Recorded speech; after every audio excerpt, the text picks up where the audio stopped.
निमित्तमात्रोमेवासौ सृजन् सर्ग कर्मणि प्रधानकारणीभूता यतो वे सृज्य शक्तय. भौतिक सृष्टीमध्ये भगवंत हेच परम कारण आहेत. निमित्त मात्र कारण म्हणजे ही भौतिक प्रकृती आहे, जिच्याद्वारे प्रकट विश्व दृष्टिगोचर झाले आहे. निर्माण झालेली प्राणी मात्रे विविध प्रकारची आहेत. उदाहरणार्थ देवता, मनुष्य आणि निम्न स्तरावरील पशु इत्यादी. हे सर्व प्राणी आपल्या गतकाळातील बऱ्या वाईट कर्मफळांच्या अधीन आहेत. अशा कार्यासाठी भगवंत केवळ योग्य त्या सुविधा आणि प्रकृतीच्या गुणांचे नियम उपलब्ध करून देतात.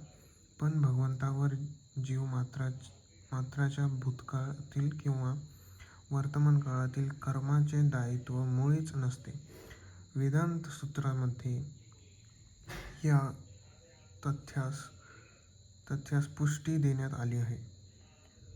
वैषम्येनगृह्ये न सापेक्षत्वात्. भगवंत कोणत्याही जीवाविषयी कधीही पक्षपाती नसतात.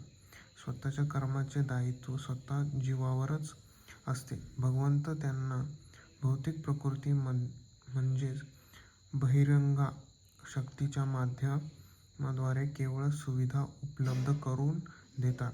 ज्याला या कर्मांच्या नियमाचे गहन स्वरूप पूर्णपणे ज्ञात आहे, तो आपल्या कर्मफळाची बद्ध होत नाही.